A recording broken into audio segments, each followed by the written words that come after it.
Okay, we have one or two more theorems left in section 1.3, which was arithmetic operations on sequences. And the next theorem we're going to state and prove.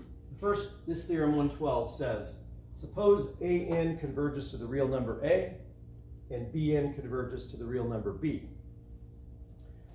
And suppose also that term by term, an is less than or equal to bn. So that seems fairly intuitive that the limit of the sequence A would have to be less than or equal to the sequence B, and of course that's true, and we'll prove that now. I'm going to draw a picture about basically how I'm going to go about the proof. Let's suppose, well, let's see. First I'm going to state the method of proof I'm going to use. Any idea about the method? There are only a couple of different methods we know how. It's not the direct method. It's going to be a contradiction. Okay, we're going to start off by supposing that this is false, and then we'll prove that, well, that means the other part of it is false, and that contradiction would prove the theorem. So we're going to say suppose that A is actually greater than B. Well, the sequence B converges to B. I could have picked either one of these, but let's say that B, it could look something like this. B1 could be way up there, and eventually B2 could be way down here, but eventually all the B's are going to hover around this line, the horizontal line at B. So I'm going to need to choose an epsilon, similar to what we've done before. I'll choose an epsilon that has to be smaller than, I'm asking this to see if you remember, we've done some similar proofs. What value of epsilon do you think I would likely choose to disprove that A is going to be bigger than B? To disprove that. Any idea? I need to make an epsilon tube where it's got to be no bigger than half the distance between A and B. So if I were to put an epsilon tube around, let's see what I want to put around A or B. I can do it around either one, really.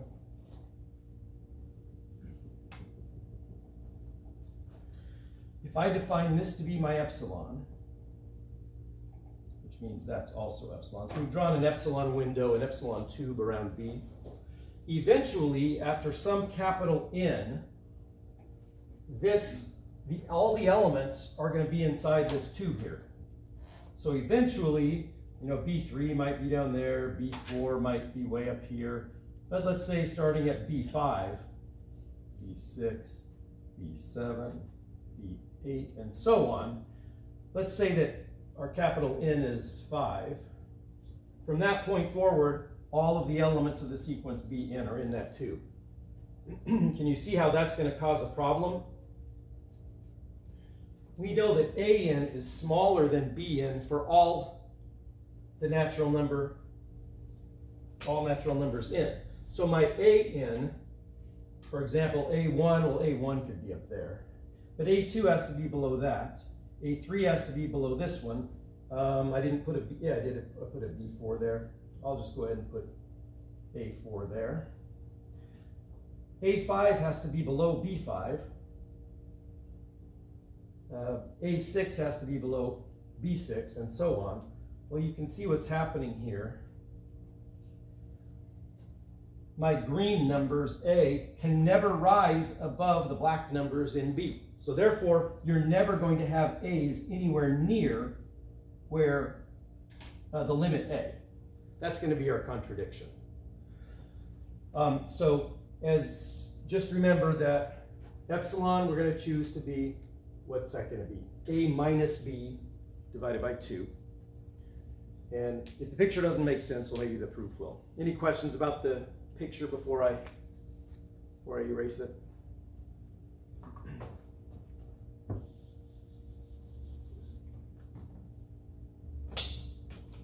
All right. Well, let's do our proof. I'm going to write a little bit smaller so that I can get it all on the board here. Proof. I don't need to put in parentheses I'm going to do by contradiction because the very first statement is going to be to the contrary. That implies I'm doing a proof by contradiction. To the contrary, suppose that this is false, what we're trying to prove, that A is actually greater than B. And we'll define epsilon now. As I mentioned earlier, let's see, it needs to be positive. So if we're supposing that A is bigger than B, I'm going to do A minus B over 2.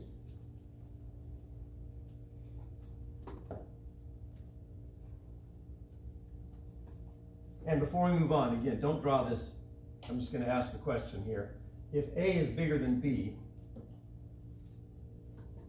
and I'm using this as my epsilon, this distance from B to that, which happens to be the same distance as from A down. The point I want to make is that this dotted line, you could write as A minus epsilon, or you could write it as B plus epsilon. And we'll end up using that in the proof, because it's the midway point. Midpoint between A and B. All right, so probably don't need to make a note of this, but I will. Notice epsilon is bigger than 0 because A is bigger than B. All right, now we're going to say let n1 and n2 be two natural numbers. The n1 is going to correspond to this sequence, and the n2 is going to correspond to the B sequence. Let these be defined such that n greater than capital N1 implies that an minus capital A is less than epsilon. Is that N1, N2? Yeah. Yes, thank you. I left the subscript off there. Thank you. So I defined N1 and N2 as natural numbers. N1 goes with sequence AN, so we know this is true. I could put the reason here, but it's fairly obvious. I can state that N1 exists because of this. And similarly, n bigger than n2 is less than epsilon for a similar reason. Bn converges to B. So I know that capital N1 and capital N2 exist. And I'll do a little bit of clarification here, just a reminder of what this means. This means that An is in between A plus epsilon and A minus epsilon. That's all this absolute value means, just using the definition of absolute value. And on the second one, we get capital B minus epsilon less than Bn less than B plus epsilon.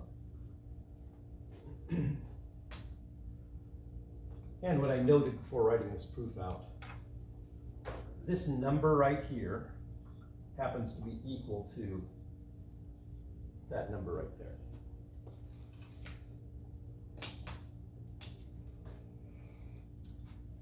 Okay, well, I want both of these to be true, so I need a natural number that's at least as big as n1 and n2. We can just call it the max. Let n be the max of n1 and n2.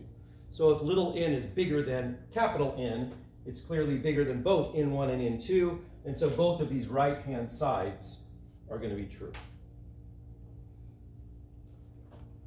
Thus, to finish off the proof, n greater than n implies the following. It implies that Bn is less than what?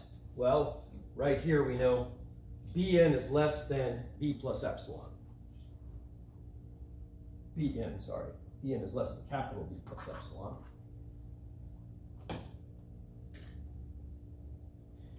And based upon what we talked about earlier, maybe I'll go ahead and write it out. What was epsilon?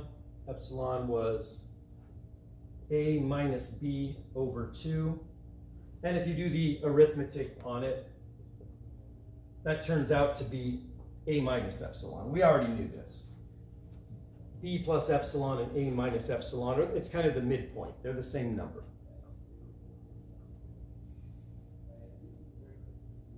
And from this inequality, though, we can continue it, saying that a minus epsilon is less than an.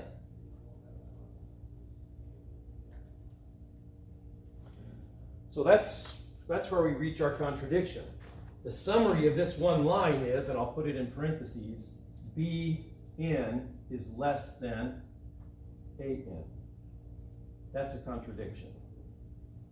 Right? Bn is strictly less than An. That contradicts the statement of the theorem. So this contradiction proves the theorem, and that's exactly how I'll write it. This contradiction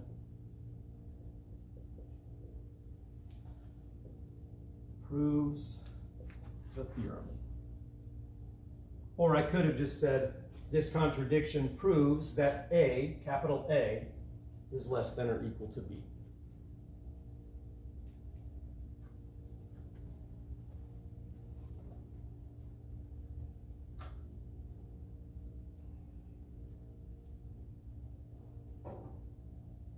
Any questions on the theorem or the proof? The theorem is very straightforward, and actually the proof isn't difficult either. I'm going to do just one little trivial example. Actually, I'm going to give you a true-false question. I don't know if I have enough room over here, so I'm going to erase. Everybody got this? All right. Let's see if we can come up with another theorem that's just slightly different.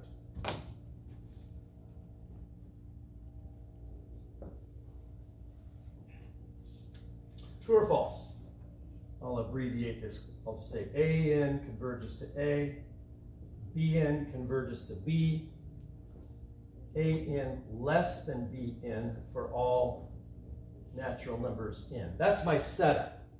The only difference is I used a strict less than instead of less than or equal to on the term by terms. So this time AN is actually, A1 is less than B1, A2 is less than B2, and so on. The true or false part is A less than B. So I'm asking, could I remove this equals part here and then remove this equals part as well? So you have two sequences. One is, if you're graphing them, one is strictly below the other one. Does that mean that the limit of the top one is greater than, strictly greater than, or the lower one, is it strictly less than the upper one? Can you think of a contradiction, or do you think it's true?